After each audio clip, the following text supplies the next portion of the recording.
أيها الذين آمنوا اتقوا الله حق تقاته ولا تموتن إلا وأنتم مسلمون واعتصموا بحبل الله جميعا ولا تفرقوا واذكروا نعمة الله عليكم إذ كنتم أعداء فألف بين قلوبكم فأصبحتم بنعمته إخوانا وكنتم على شفا حفرة من النار فأنقذكم منها كذلك يبين الله لكم آياته لعلكم تهتدون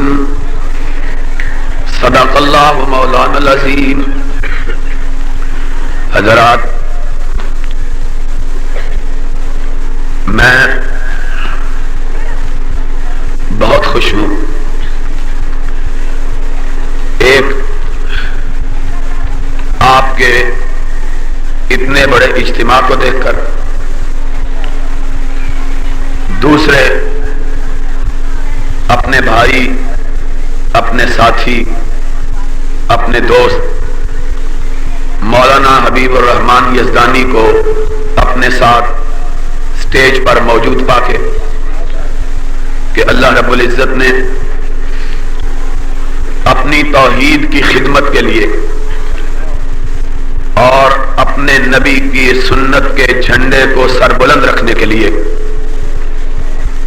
ظالموں کے ظالمانہ حملے سے محفوظ کیا، اور آج وہ اللہ کی توفیق سے صحت یاب ہو کر پھر کتاب و سنت کی تبلیغ کے لیے آپ کے سامنے موجود ہیں۔ تیسرے اس بنیاد پر کہ یہاں اس وقت میرے ساتھ جماعت کے نوجوان خطبہ، مبلغین اور جماعت کے بوڑھے رہنما، سارے احباب اس جگہ تشریف فرما ہے۔ مولانا حافظ عبدالغفور صاحب، ہمارے بھائی اور دوست جماعت کے نامور خطیب مولانا حافظ عبداللہ شیخو پوری صاحب، ہمارے محترم بزرگ حضرت مولانا محمد حسین صاحب شیخو پوری کے فرزندان مولانا عطا الرحمان صاحب، حافظ عبدالرحمان صاحب، اور میرا خیال ہے کہ حضرت مولانا بھی کہیں گرد و پیشی میں تشریف فرما ہیں، اور ہماری جماعت کے نامور عالم اور مبلغ اور خطیب مولانا عبدالغفور صاحب، مولانا قاضی اسلم سیف صاحب۔ اگرچہ اس خوشی کے موقع پر ایک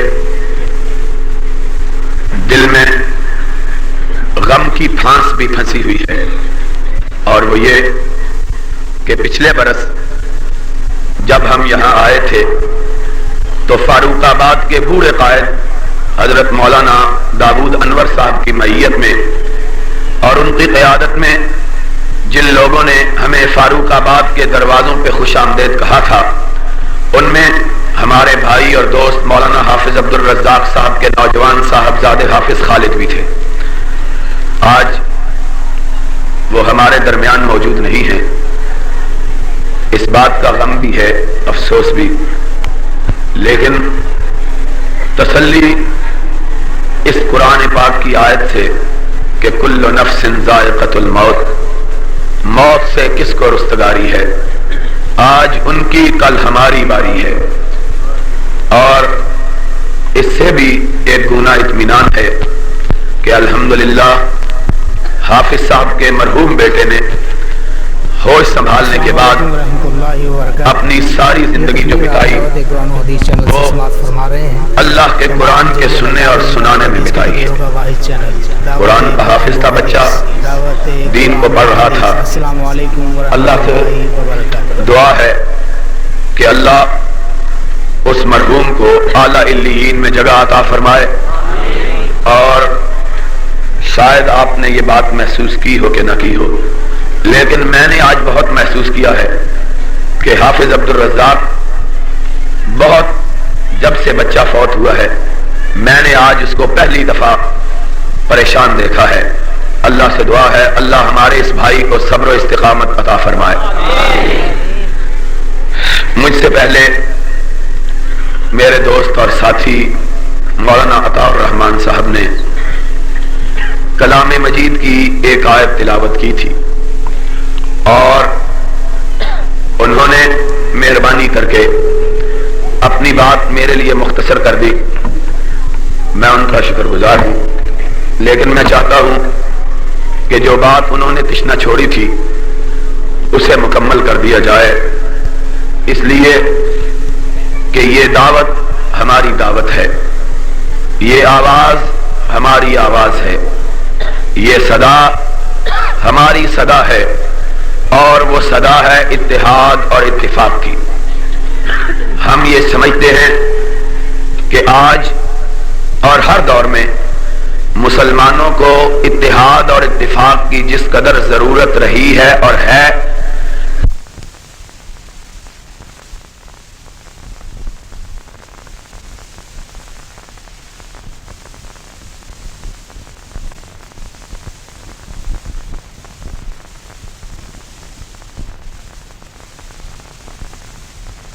لوگوں کو اتحاد اور اتفاق ہی کا درس دیا ہے.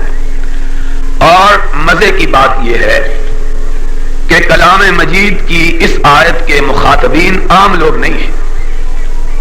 یہ بات سمجھنے کی ہے کہ کلام مجید کے اندر مختلف لوگوں کو مختلف ناموں سے خطاب کیا گیا ہے.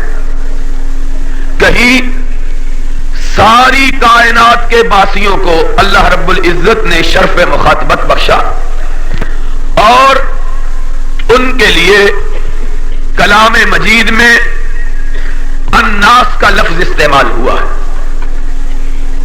ہر گروہ کے لیے مختلف الفاظ ہیں جو استعمال کیے گئے ہیں. جہاں خطاب عام لوگوں کو ہے وہاں رب کائنات نے یا ایھا الناس کہہ کے انہیں پکارا، یا ایھا الناس اعبدوا ربکم. اور کبھی کبھی خطاب عام لوگوں کو نہیں بلکہ کافروں کو ہے. وہاں رب کائنات نے کلام مجید میں ان کے لیے قل یا ایھا الکافرون کا لفظ استعمال کیا.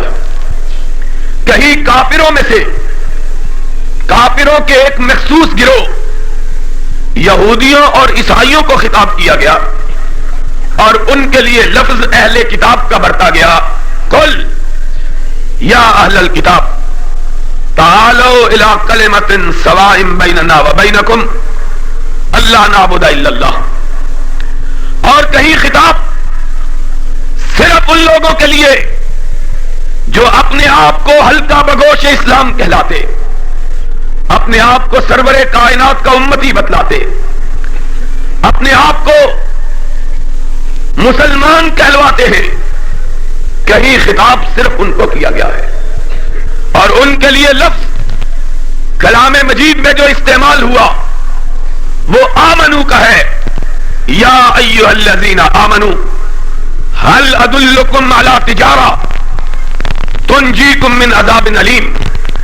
اور اس مقام پہ بھی رب کائنات نے جب واعتصموا بحبل اللہ کا حکم دیا تو اس سے پہلے اس بات سے لوگوں کو آگاہ کیا کہ لوگوں بھائی عورتیں چپ ہو جائیں یا گھر چلی جائیں،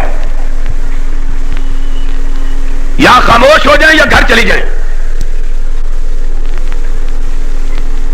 اس مقام پہ بھی رب کائنات نے جہاں اتحاد اور اتفاق کا درس دیا وہاں پہلے اس بات کو واضح کیا کہ اتحاد کئی قسم کے ہوتے ہیں. وہ اتحاد جو آپس میں ہر قسم کے امتیازات کو مٹانے والا اور ہر قسم کے تنازعات کو ختم کرنے والا ہے، وہ صرف امت محمد کے درمیان ہو سکتا ہے اور کسی کے ساتھ نہیں ہو سکتا. اس لیے رب ذوالجلال نے اس سے پہلے تمام گروہوں کو اپنی مخاطبت سے خارج کیا اور کہا یا ایھا الذین آمنو. میرے مخاطب قرآن کہتا ہے صرف صرف وہ لوگ ہیں جو اپنے آپ کو مومن کہلاتے اور مسلمان سمجھتے ہیں. اتقوا اللہ حق تقاتے ولا تموتن الا وانتم مسلمون. یاد رکھو, آپس میں متحد ہو جاؤ, متفق ہو جاؤ, لڑنے نہ لگو, جھگڑنے نہ لگو, مومن بنو, اللہ سے ڈرو. جب اللہ کا خوف اپنے دل میں بسا لوگے پھر اگلی دعوت کو قبول کرنا تمہارے لیے آسان ہو جائے گا. اور وہ دعوت کیا ہے؟ وَاعْتَصِمُوا بِحَبْلِ اللَّهِ جَمِيعًا. سب مل کر اللہ کی رسی کو مضبوطی کے ساتھ تھامو. وَلَا تَتَفَرَّقُوا. فرقوں میں مت بٹو, ایک ہو جاؤ. اب سوال یہ پیدا ہوتا ہے, اللہ کیسے ایک ہوں؟ آپس میں چار بھائی اگر ایک مکان کے اندر رہتے ہوں, ان کے درمیان بھی جھگڑا ہو جاتا ہے. چار ساتھی اکٹھے مل کے سفر پہ روانہ ہو, ان کے درمیان بھی غلط فہمیاں ہو جاتی ہیں. کوئی ایک جماعت بنے, اس کے اراکین اور اس کے رفقا کے درمیان بھی اختلاف ہو جاتا ہے. اللہ, اختلاف فطری بات ہے کہ انسانوں کی طباع مختلف ہے, لوگوں کے مزاج الگ الگ ہیں. بچے ایک ماں کی گود میں پلنے والے, ایک ایک چیز کھانا پسند کرتا ہے, دوسرا دوسری. اس لیے اختلاف مزاجوں کے اختلاف کے ساتھ لازمی اور ناگزیر چیز ہے. اللہ کیا کرے؟ فرمایا دنیا کے معاملات میں تمہارے مزاج الگ الگ ہو جائیں تو کوئی بات نہیں, لیکن دین کے معاملے میں اپنے مزاجوں کو ایک کرو. اللہ کیسے کریں؟ فرمایا اس طرح کرو کہ اپنے مزاجوں کو مدینے والے کے مزاج کے تابع بنا دو. لا یؤمن احدکم واللہ لا یؤمن احدکم واللہ لا یؤمن احدکم حتی یکون ہواہ تبعا لما جئت بہ. کعبے کے رب کی قسم ہے, اس وقت تک تم مومن نہیں ہو سکتے جب تک اپنی خواہشات کو محمد کے حکم کے مطابق نہیں کر لیتے ہو صلی اللہ ہو. دو باتیں نہیں چل سکتی, یا اپنی منواؤ یا سرور کائنات کی مانو. دو باتیں کیسے اکٹھی؟ اپنی بھی منواؤ, نبی کی بھی مانو, یہ تو پھر وہی مزاج کا اختلاف کیسے ہو؟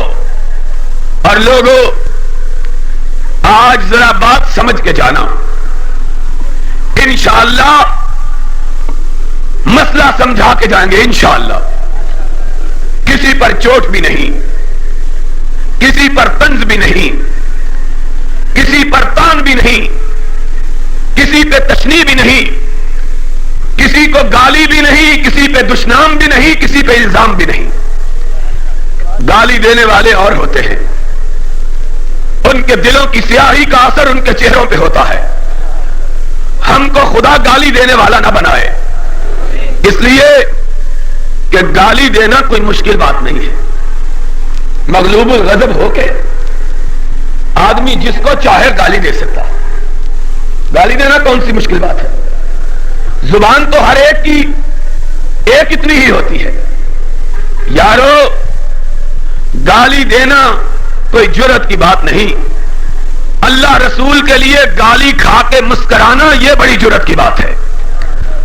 اور ہمارا نبی ہمیں گالی دینے کا حکم دے کے نہیں گیا, گالی کھا کے ہدایت کی دعا کرنے کا حکم دے کے گیا ہے.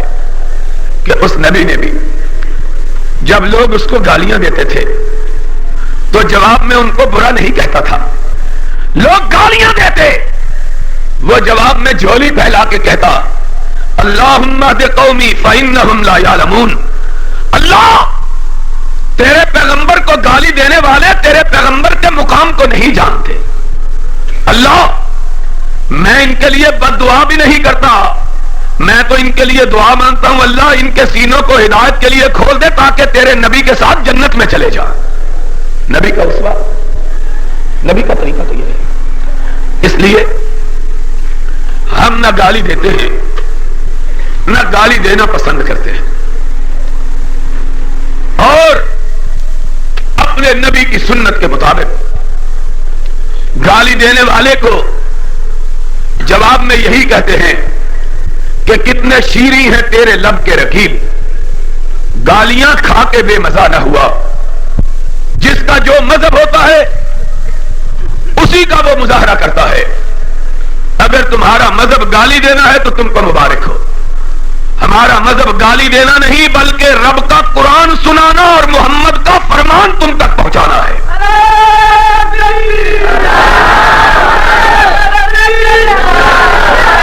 صلی اللہ علیہ وسلم. بات تو اختلاف کے مٹانے کی ہے.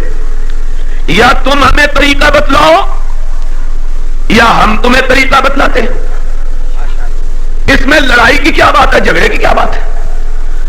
اس سے کوئی شخص اختلاف نہیں کر سکتا کہ اس وقت پاکستان کے اندر مختلف جماعتوں کے درمیان اختلاف بولو ہے. کوئی انکار کر سکتا ہے؟ اب اس سے کوئی انکار نہیں کہ اختلاف ہے. سوال یہ ہے کہ ان اختلاف کو مٹانا چاہیے کہ نہیں مٹانا چاہیے. ہمارا عقیدہ یہ ہے کہ رب کے قرآن میں اللہ کا حکم ہے کہ اختلاف مٹانا چاہیے. ذرا بات کو دھیان سے سننا. اختلاف کب مٹے گا؟ جب تو میری بات سنے میں تیری بات سنوں. جب تو میری بات سنے اور میں، اس وقت اختلاف مٹے گا. اور جو گھر بیٹھ کے ہی کہے ان کی بات نہ سننا، معلوم ہوا کہ وہ اختلاف مٹانا چاہتا. بھائی اگر اختلاف مٹانا چاہیے، جب قرآن میں آیا ہے اختلاف مٹاؤ، تو پھر اختلاف کیوں نہیں مٹاتے؟ پھر تم ہماری سنو ہم تمہاری سنیں. کہتے ہیں نہیں وہابیوں کی نہ سنو ایمان ضائع ہو جائے گا. میں کہتا ہوں وہابیوں ان کی بات ضرور سنو. ان کی بات کیوں؟ کہ جب تک سنو گے نہیں حق کا پتہ کیسے چلے گا؟ باطل کی پہچان کیسے ہوگی؟ اور فاروق آباد کے لوگوں تم گواہ رہو. میں مولانا داؤد انور سے بھی کہتا ہوں، حافظ عبد الرزاق سے بھی کہتا ہوں، اور اگر میری آواز باہر دوست سن رہے ہیں تو سن لے. ہم تمہاری بات سننے کے لیے تیار. تم ہماری بات سننے کی بھی ذرا لوگوں کو اجازت دو. ڈرتے کیوں ہو؟ گھبراتے کیوں ہو؟ اور جس کی دکان میں مال کھڑا ہوتا ہے وہ گاہک کی دوسری دکان پہ جانے سے ڈرا نہیں کرتے. ڈرتے وہ ہیں جن کے پاس مال کھوٹا ہوتا ہے، سمجھتے ہیں کھڑا دیکھیں گے تو کھوٹے کو چھوڑ دیں گے. اور جن کے گھر میں کھری بات ہو ان کو ڈرنے کی ضرورت ہے. جاؤ سن لو، میری طرف سے یہ بات نوٹ کر لو. ایک جمعہ ہم اپنی مسجدوں میں فاروق آباد میں بند کر دیتے ہیں. تمہارے پیچھے پڑنے کے لیے تیار ہیں. ایک جمعہ تم بند کر کے ہمارے پیچھے پڑنے کے لیے تیار ہو جاؤ.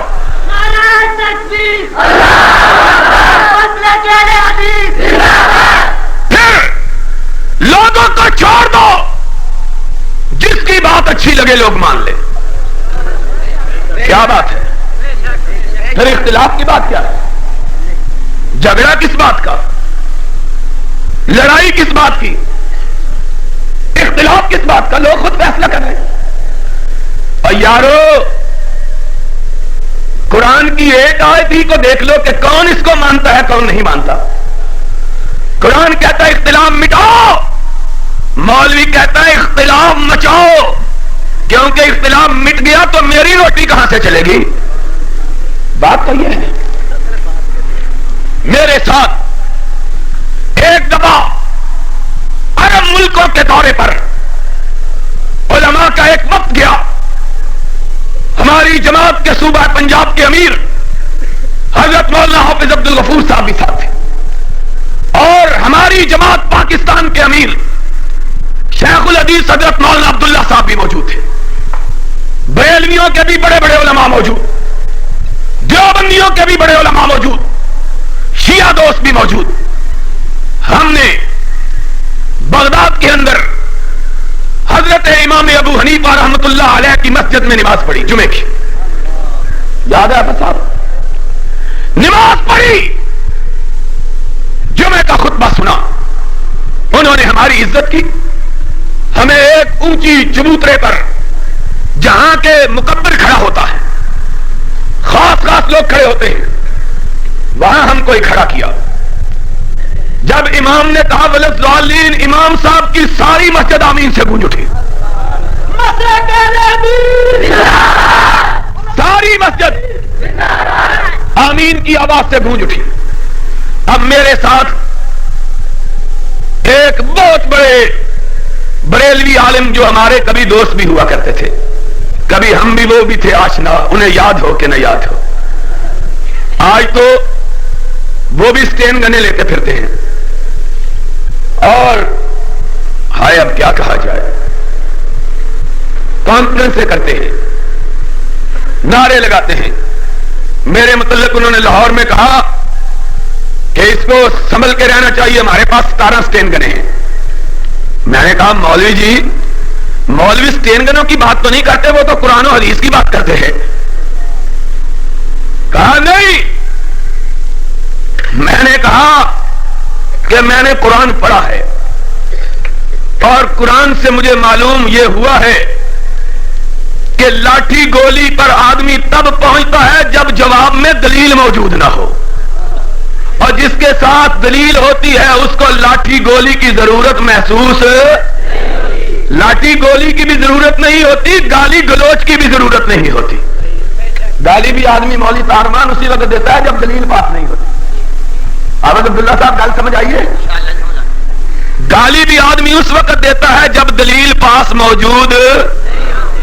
قرآن میں ہم نے پڑھا ہے خلیل اللہ کے واقعے کو, وَلَقَدْ آتَيْنَا إِبْرَاهِيمَ رُشْدًا مِنْ قَبْلُ وَكُنَّا بِهِ عَالِمِينَ. ہم نے خلیل کا سینہ اپنے نور سے منور کیا. قوم بت پرست ہے, انہیں توحید کا درس دیا, ماننے کے لیے کوئی تیار نہیں. کہا ان کو مسئلہ سمجھاؤں.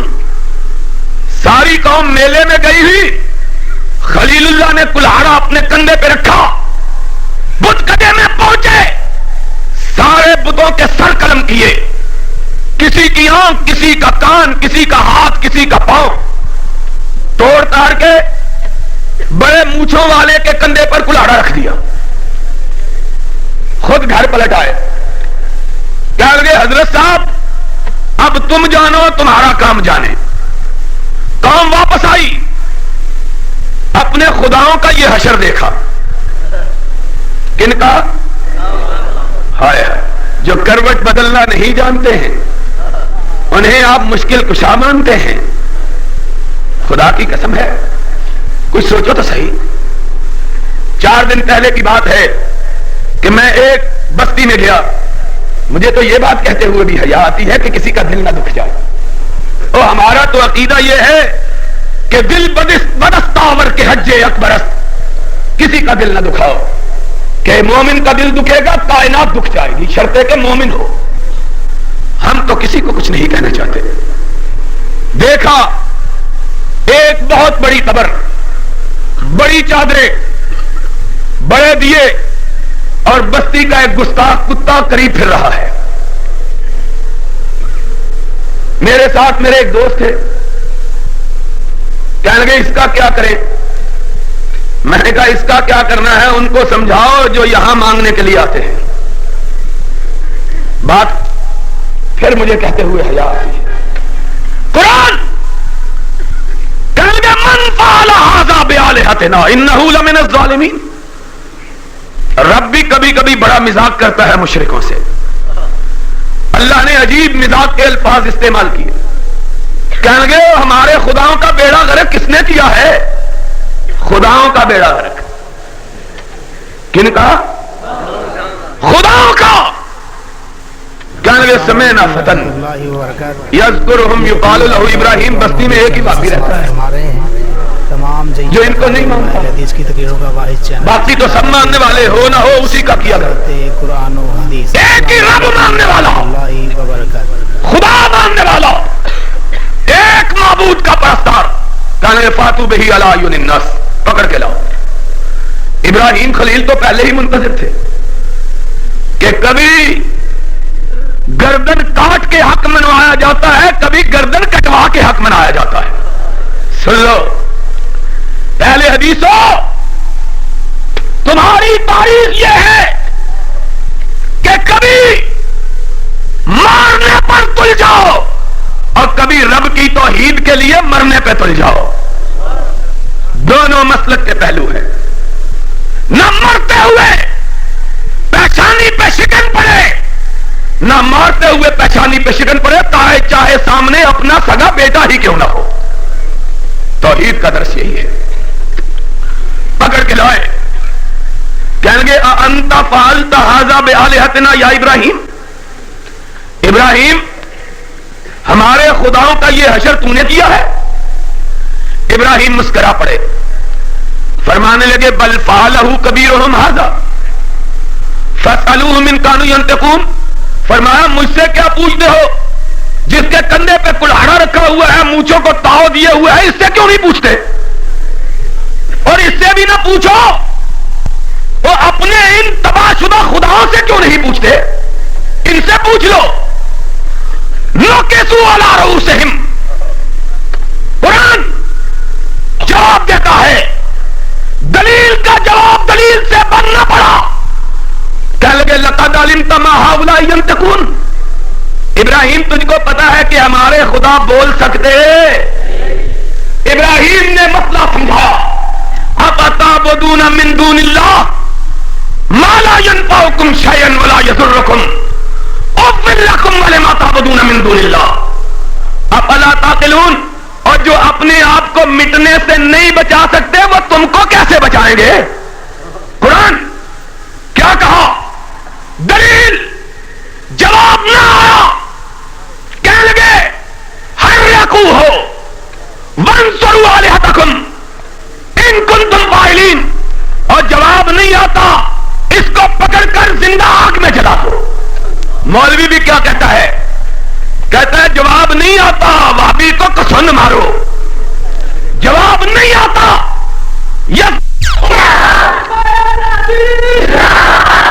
گالی دینے سے کیا ہے؟ اور بات آئی ہے تو کہہ دیتا. کعبے کے رب کی قسم ہے دل دکھانا مقصود نہیں ہے. موسم آج کل اسی طرح کا, سارا مہینہ گزر گیا ہے جلسوں میں, ایک دن بھی آرام نہیں. گلا ساتھ نہیں دیتا, جسم ساتھ نہیں دیتا. ہر روز تقریر, رات کو تقریر, دن کا سفر. اور ہر جگہ جاتے ہیں, ہم کو جلانے کے لیے کہتے ہیں مشکل کشا فلاں.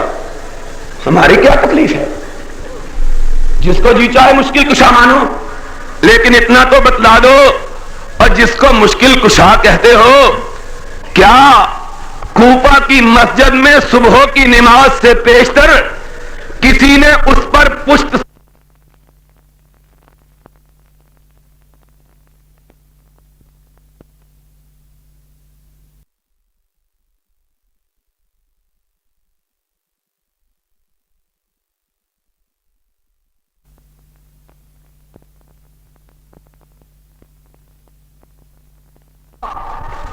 تو پھر حسن نے مارنے والے کو پھانسی پہ کیوں چڑھایا تھا؟ اگر خود مرا تھا تو پھر آج تک ابن ملجم المرادی کو گالی کیوں دیتے ہو کہ قاتل علی ہے؟ علی تو خود مرا, خود شہید ہوا رضی اللہ تعالی, اور جو اپنے آپ کو نہ بچا سکا. اور کربلا کا واقعہ بیان کرتے ہو, سر پہ پٹکے باندھ کے اور جھوٹے آنسو بہاتے ہو. پھوپھی کا نام لے کے, اپنی سگی پھوپھی ہوتی تو غیروں کی مجلس میں اس کا نام لینا گوارا نہ کرتے. یہ حسین کی بہن تھی نا کہ بازاروں میں آ کے جس کا نام لیتے ہو؟ حیا کرو. میں کہتا ہوں اگر وہ مظلومانہ شہید ہوئے، اور یقیناً ہوئے، میرا عقیدہ ہے کہ حسین شہید ہیں رضی اللہ تعالی عنہ، لیکن اگر اس کا باپ مشکل کشا تھا تو اپنے بیٹے کی مشکل کشائی کیوں نہیں کی؟ کس طرح گوارا کیا اپنے بیٹے کا مٹنا؟ اور کہاں تھا اس وقت مشکل کشا جب تمہاری افسانہ ترازیوں کے مطابق اس پر پانی بند کر دیا گیا تھا؟ اور کس سے گھڑتے ہو؟ کہتے ہو علی اصغر نے پانی مانگا، پھوپھی پانی لے کے آئی، ہاتھ میں اٹھائے ہوئے ابھی منہ میں نہیں ڈالا تھا کہ شامیوں کا تیر آیا اور گلے میں پیوست ہو گیا. اور اس علی اصغر کا نام لے کے یہ تو کہتے ہو. میں پوچھتا ہوں، ایک طرف علی کو مشکل کشا بھی کہتے ہو، علی اصغر کا نام لیتے ہوئے یہ کیوں نہیں کہتے کہ جب وہ پانی کی پیاس سے تڑپ رہا تھا اس کا دادا اس کی مشکل کشائی کے لیے پانی لے کے کیوں نہیں آیا ہے؟ اور اگر اپنے پوتے کی مشکل کشائی کے لیے نہیں آیا تو اس کا کیا لگتا ہے؟ ما قدر اللہ حق قدر ان اللہ لقوی عزیز. اور تم نے رب کی قدر نہیں جانی ہے. ہم سے اسی لیے روکتے، جاؤ طے کر لو، مسئلہ تم بھی بتلاؤ، ہم سننے کے لیے تیار. اور مسئلہ ہم بھی بتلائیں، تو بھی ذرا جگر تھام کے سننے کے لیے تیار تو ہو جا. کیوں کہتا ہے مت سن؟ جب تک سنے گا نہیں اختلاف طے کیسے ہوگا؟ باقی رہ گئی گالی گلوچ کی بات، تو میں نے قرآن کا حوالہ دیا. گالی گلوچ آدمی اسی وقت کرتا ہے جب اس کے پاس دلیل موجود. جس کے پاس دلیل ہو اسے گالی دینے کی ضرورت نہیں. آؤ سن لو، میں اہل حدیث کا ادنا چوکیدار، اہل حدیث کی طرف سے دنیا بھر کے لوگوں کو یہ دعوت دیتا ہوں کہ ہم اتحاد کے لیے تیار ہیں. ہم اتحاد کے لیے، تم بھی آ جاؤ، ہم بھی آ جاتے ہیں. اتحاد کس بات پر ہو؟ میں مولانا عطا الرحمان کی بات میں ترمیم کرتا ہوں. بات وہی ہے لیکن تعبیر کی تصحیح کرتا ہوں. اتحاد ہمارے اصول کی بنیاد پہ نہیں ہوگا. ہم نہیں کہتے کہ ہمارے اصول کی بنیاد پہ اتحاد کرو، یہ نا انصافی کی بات ہے. اتحاد تیرے اصول کی بنیاد پر بھی نہیں ہوگا. کس پر ہوگا؟ اتحاد اس بنیاد پر ہوگا جو عرش والے نے اپنے قرآن میں وضع کیا ہے. اور وہ کیا ہے؟ ان تنازعتم فی شیء فردوہ الی اللہ والرسول. اگر تمہارے درمیان جھگڑا ہو جائے رب کے قرآن کی طرف آؤ، محمد کے فرمان کی طرف آؤ، اتحاد ہو جائے. میں نے آغاز میں کہا تھا اختلاف کی وجہ مزاجوں کا مختلف ہونا ہے. اور اہل حدیث یہ کہتے ہیں اپنے مزاجوں کی بھی نفی کرو، اپنے بزرگوں کے مزاجوں کی بھی نفی کرو، اپنے بڑوں کے مزاجوں کی بھی نفی کرو، اور اپنے آپ کو تابع بناؤ تو محمد عربی کے مزاج کے بناؤ. اختلاف ختم ہو جائے گا. صلی اللہ کوئی اختلاف نہیں ہے. لیکن اگر تم یہ کہو کہ جناب بزرگوں کی بات کیسے چھوڑیں، تو پھر کبھی اتحاد ہو سکتا.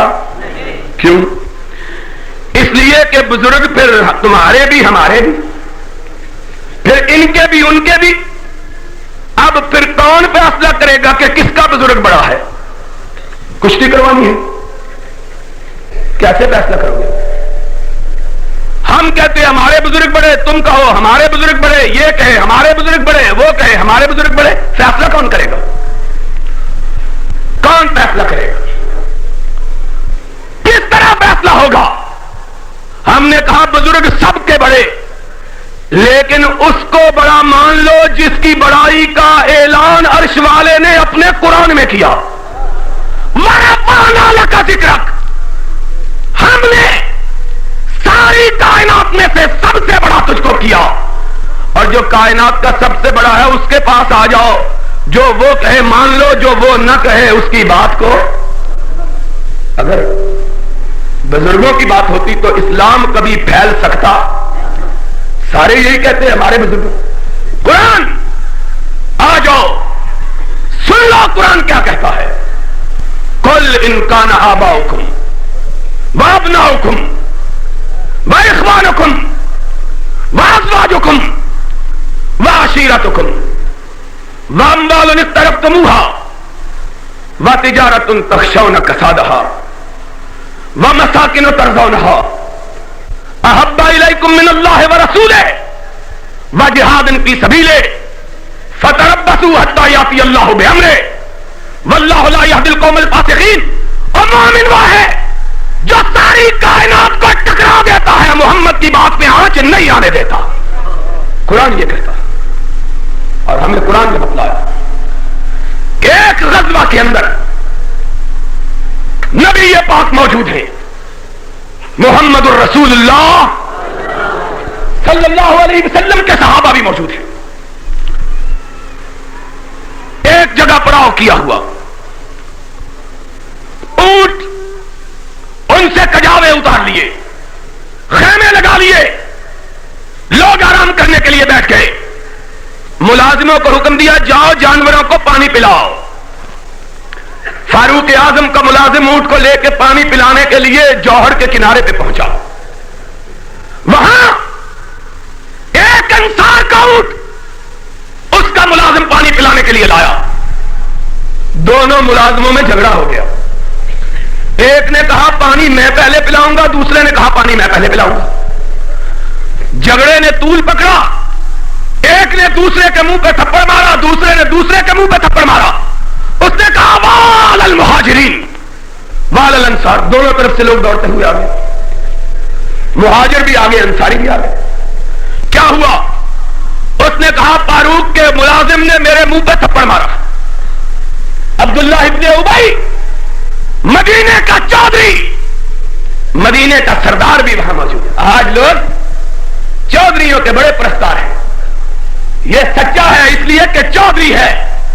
کائنات کے امام نے کہا سچائی اس کے ساتھ جس کے ساتھ رب کا قرآن ہے، محمد کا فرمان ہے.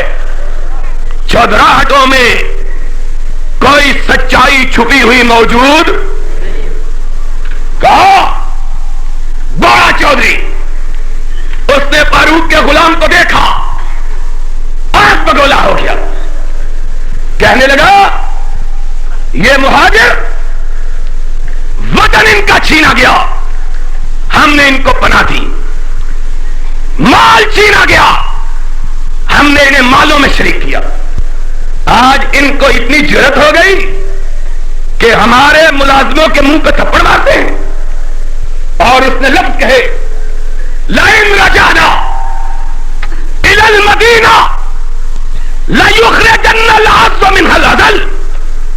مدینے ہم واپس چلے جائیں، ایک دفعہ مدینے واپس پلٹ لیں، پھر دیکھیں گے کہ نبی اور اس کے ذلیل ساتھیوں کو مدینے سے کیسے باہر نکالتے. آیا بڑا آدمی بات کہی. حدیث کے الفاظ ہیں، ایک چھوٹا سا بچہ بات سن رہا تھا. ہائے ہائے، اور بچہ بھاگا ہوا کائنات کے امام کی بارگاہ میں گیا. چپکے سے ان کے کان میں کہا آقا، مدینے کے چودھری عبداللہ ابن ابی نے آپ کو اور آپ کے ساتھیوں کو ذلیل کہا ہے، اور کہا ہے لئن رجعنا الى المدینہ لیخرجن العز منها الاذل.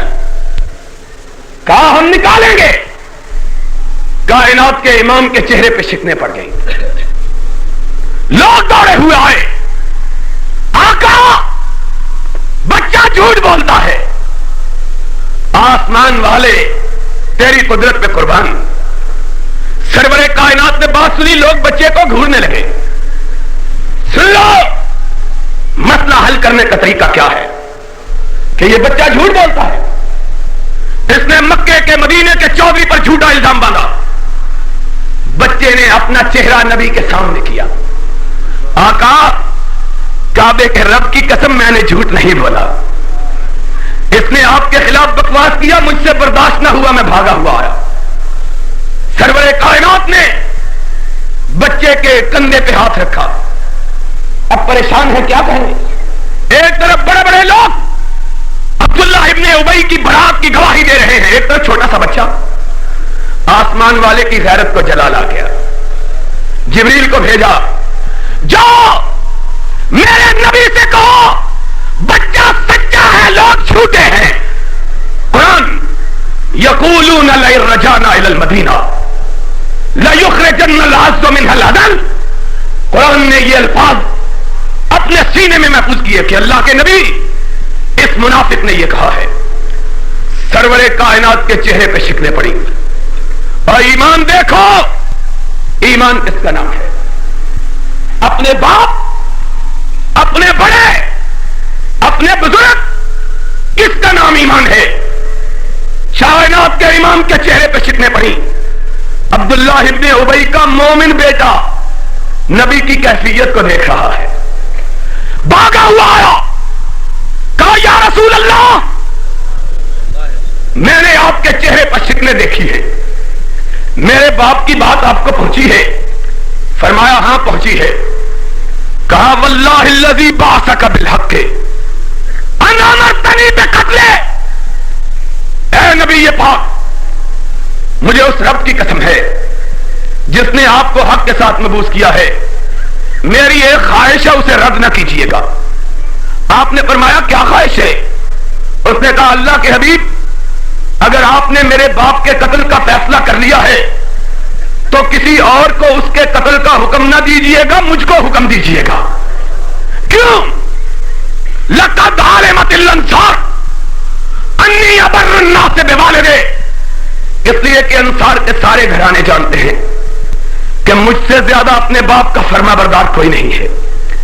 میں ڈرتا ہوں. او ایمان والو, ایمان کس کا نام. کہا میں ڈرتا ہوں. آقا کہیں کسی کو آپ نے اس کے قتل کا حکم دیا, اس نے میرے باپ کو قتل کیا, میری غیرت نے جوش مارا, میں مومن کو قتل کر کے جہنم میں نہ چلا جاؤں. اگر آپ نے فیصلہ کیا ہے مجھے حکم دیجئے. کعبے کے رب کی قسم ہے ابھی آپ کی پلک نہیں جھپکے گی کہ اپنے باپ کی گردن آپ کے قدموں میں لا کے ڈال دوں گا. ایمان, باپ کی بھی پرواہ نہیں. محمد الرسول اللہ صلی اللہ علیہ وسلم نے عبداللہ ابن ابی منافق کے بیٹے کا ایمان دیکھا. فرمایا جاؤ, ہم نے تیری وجہ سے تیرے باپ کو معاف کر دیا ہے. پلٹے.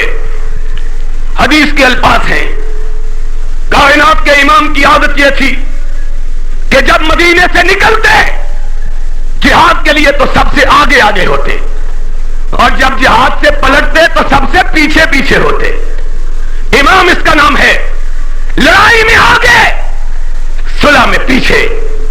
آج کے امام لڑائی میں پیچھے, صلح میں آگے. امن ہے تو آگے آگے, جنگ ہے تو پیچھے پیچھے, اپنوں سے لڑائی ہے تو دھمکیاں, اندرا گاندھی کا مقابلہ ہے تو منتیں. ہمارا عجب عالم ہے. اور لوگ پھر کہتے ہیں مرد مومن ہے. اگر اپنوں سے لڑنا, بیگانوں کے سامنے جھکنا, اسی کو مرد مومن اور مرد غازی کہتے ہیں تو ہم کو معلوم نہیں پھر غازی اور مومن کا معنی کیا ہے. تو کیا یہ رہا تھا. اور منافقوں کی عادت یہ تھی لڑائی میں سب سے پیچھے, مدینے میں سب سے آگے. قافلہ مدینے کی طرف واپس چلا, سب سے پہلے مدینے کے دروازے پہ جو پہنچا وہ عبداللہ ابن ابی کا بیٹا تھا. اپنی تلوار میان سے نکالی, قافلے کے آنے کا انتظار کرنے لگا. حسب عادت سب سے پہلے مدینے کے دروازے پہ جو پہنچا اپنا باپ تھا. گردن پر تلوار رکھ دی, کہنے لگا تو نے محمد کو ذلیل اور اپنے آپ کو عزت والا کہا تھا. کعبے کے رب کی قسم ہے آج دنیا دیکھے گی کہ تو کائنات کا سب سے بڑا ذلیل اور محمد سب سے بڑا عزت والا ہے.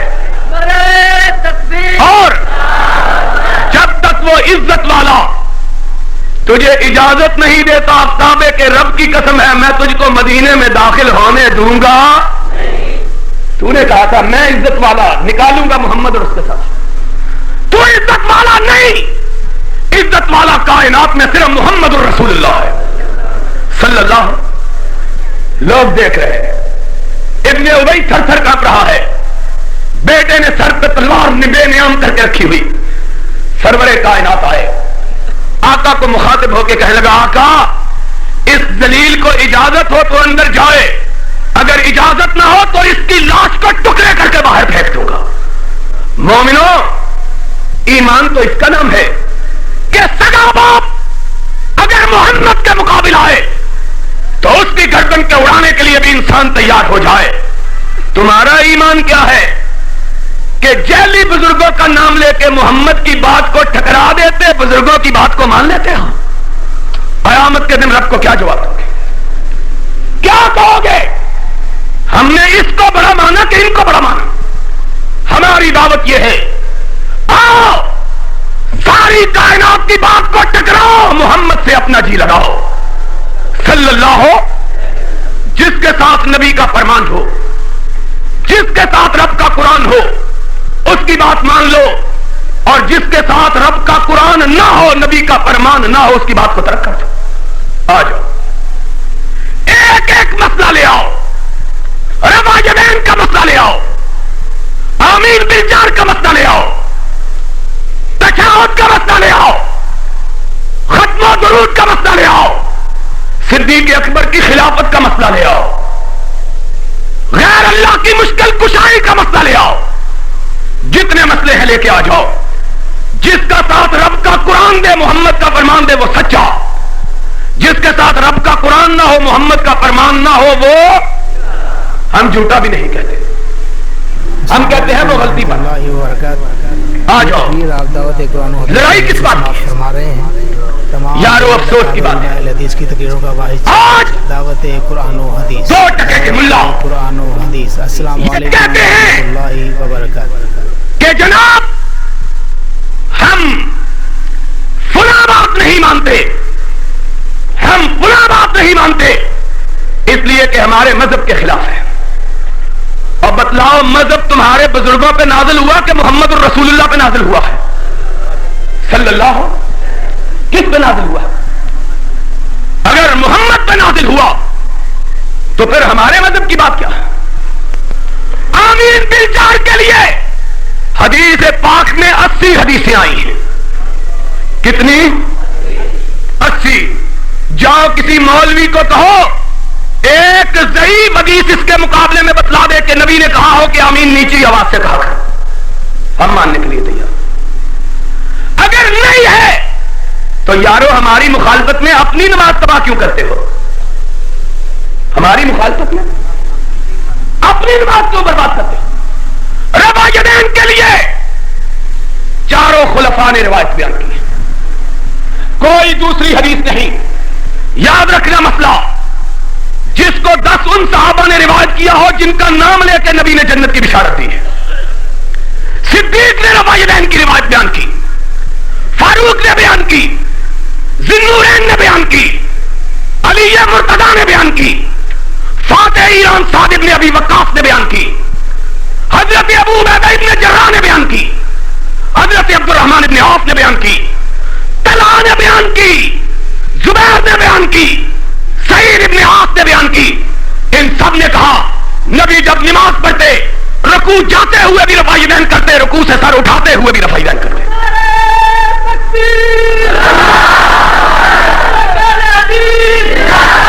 ان کے مقابلے میں کہتے ہو کہ مولوی یہ کہتا ہے، اور پھر ہم کو کہتے ہو یہ بزرگوں کے گستاخ ہیں. بزرگ وہ ہیں جن کو تم نے بزرگ بنایا یا بزرگ وہ ہیں جن کو عرش والے نے بزرگ بنایا ہے؟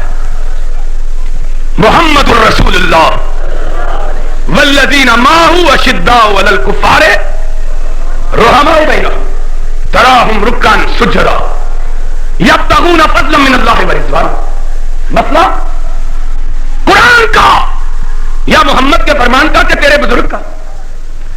کعبے کے رب کی قسم ہے اگر بزرگوں کی بات کی جائے 73 فرقے نہیں بنیں گے، 730 فرقے بن جائیں گے، اس لیے کہ ہر بزرگ کا مزاج الگ ہے، اس کلے والے کا الگ ہے، اس ٹوپی والے کا الگ ہے، پھر تو ہر مسجد اس کا مذہب الگ ہوگا۔ لیکن قرآن میں عرش والے نے کیا کہا؟ ما آتاکم الرسول فخذوہ وما نہاکم عنہ، کلے والے کی بات مت مانو، ٹوپی والے کی بات مت مانو، مانو تو مدینے والے کی بات مانو۔ اور لوگوں ہماری دعوت یہی ہے، ہر مسئلے کے اندر جتنے مسائل ہیں، چاہے مسائل خلافت و امامت کے ہیں، چاہے نماز کے ہیں، چاہے معاملات کے ہیں، چاہے تعلقات کے ہیں، چاہے عدل و انصاف کے ہیں، ان سب مسائل کے بارے میں رہنما مانو تو محمد الرسول اللہ کو مانو صلی اللہ ہو۔ اپنی بات کرنے سے بات ہو سکتی مگر نہ ہر آدمی یہ کہتا ہے۔ ہمارے جن دوستوں کو حضرت علی کے بارے میں غلطی لگی ہے، ان کی غلطی کے لگنے کا سبب کیا ہے؟ وہ کہتے ہیں چچے کا بیٹا تھا، داماد مصطفیٰ تھا، اس کی بات کیا چل رہا ہے؟ اب اس طرح ایک ایک آدمی کو لے کر اس کی فضائل کو بیان کر کے اس پر اگر مذہب کی بنیاد رکھے تو مذہبوں کا کوئی حساب و کتاب ہی باقی۔ قرآن نے کہا ان تنازعات فی شیء فردوہ الی اللہ ہے، آ جاؤ اپنی باتوں کو چھوڑ لو، رب کے قرآن کو مانو، محمد کے فرمان کو مانو اور سن لو۔ ہمارا عقیدہ یہی ہے، ہماری دعوت یہی ہے۔ ہم یہ کہتے ہیں ہم ذاتی طور پر کتنے بھی گناہگار کیوں نہ ہو، کوئی ماں کا لال آئے اور اہل حدیث کے کسی ایک مسئلے پر انگلی رکھ کے کہے کہ تمہارے مسلک کا یہ مسئلہ قرآن کے خلاف ہے، نبی کے فرمان کے خلاف ہے، کعبے کے رب کی قسم ہے کوئی بتلا دے، ہم رات کے ختم ہونے سے پہلے اس کی بات کو ماننے کے لیے تیار ہے۔ کیوں کہ ہمارا مسلک کوئی گھریلو مسئلہ نہیں ہے، ہمارا مسئلہ تو وہ ہے جو رب نے اپنے قرآن میں کہا، محمد نے اپنے فرمان میں کہا، اور جب تک یہ بات نہیں ہوتی تب تک ہم اس مسئلے کو دین کا مسئلہ ماننے کے لیے تیار۔ اور اگر کوئی ہم کو کہے کہ گالی سے مان لو، یہ زانی کو خنجر مارے ہیں اس لیے مان لو، فلاں کو ہم نے گالی دی ہے اس لیے مان لو، سن لو کائنات کی کوئی قوت نہ ہمیں خوف سے مرعوب کر سکتی ہے اور نہ لالچ سے ہمیں اپنے قریب کر سکتی ہے۔ ہم نے اگر ماننا ہے تو یا کتاب اللہ کو ماننا ہے یا سنت رسول اللہ کو ماننا ہے، دوسری کسی بات کو ماننے کے لیے تیار نہیں۔ اور چاہے وہ حکمران، چاہے محکوم ہو، چاہے رائی ہو، چاہے رعایا ہو، ہماری لڑائی اس ملک میں صرف کتاب و سنت کی لڑائی ہے۔ اور انشاءاللہ وہ دن آئے گا جب اس ملک میں قرآن و سنت کے علاوہ کوئی دوسرا نظام چل سکے گا، لڑائی ہے۔ باقی سارے نظاموں میں بولو، یہ آج کل بریلوی مولوی لڑ رہے ہیں، ایک بریلوی مولوی کہتا ہے عورت کی دیت آدھی، دوسرا کہتا ہے پوری، دوسرا کہتا ہے، اور مزے کی بات یہ ہے کہ ساری لڑائی میں کسی کو نبی کا اور قرآن کا نام لینے کی توفیق، سارے لڑائی کے فتویٰ چھپا پرسوں کے اخبار میں، کہا ہمارے اماموں کا اجماع ہے، دوسرے نے کہا جھوٹ بولتے ہو، ہمارے اماموں نے یوں بھی کہا ہے، ہمارے اماموں نے، اور بات دونوں کی سچی ہے، کیونکہ اماموں نے یوں بھی کہا اور کوئی ایک بندہ ہو کہنے والا تو تب تو بات ہے نا کہ ایک ہی بات کہے۔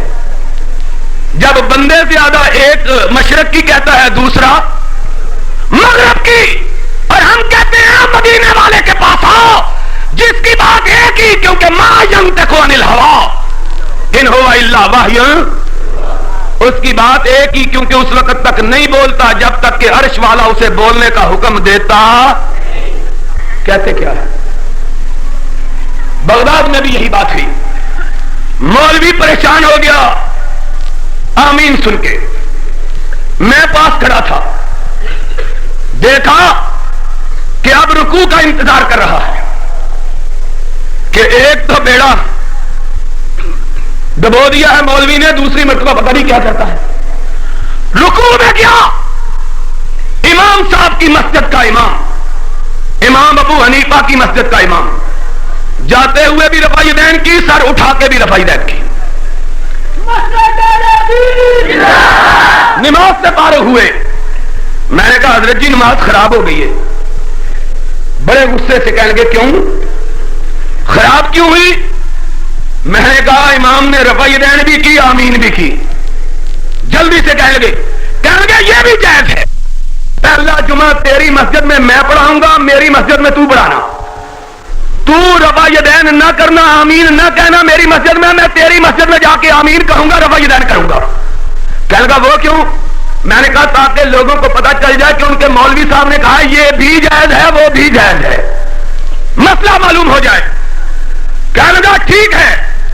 پاکستان میں آئے تو میں نے وعدہ یاد دلایا, کہنے لگے یار جائز تو ہے لیکن لوگوں کو پتا چل جائے جائز ہے تو ہمارے پیچھا چھوڑ کے تمہارے پیچھے لگ جائیں گے. یہ بات ہم لوگوں کے سامنے کہنے کی جرأت اصل کائنات میں اہل حدیث کا مسلک ایک مسلک ہے جو کمرے کے اندر بیٹھ کے بھی وہی بات کہتا ہے جو منبر کے اوپر کھڑے ہو کے کہتا ہے. ہمارے مسلک کے اندر منافقت موجود, اب بولو ہمارے مسلک کے اندر منافقت موجود, اور اسی لیے ہم نے منافقوں کو اپنی جماعت سے باہر نکال دیا. کیوں؟ اس لیے کہ پاکستان کے اندر یہ نہیں ہو سکتا کہ مسجدوں میں بیٹھ کے کہیں محمد کا لایا ہوا نظام چلے گا, اور شورا کے اجلاس میں بیٹھ کے کہیں ضیاء الحق کی شورا چلے گی. یہ نہیں ہو سکتا. اسلام آباد میں بھی مدینے والے کا نظام چلے گا, فاروق آباد میں بھی مدینے والے کا نظام چلے گا.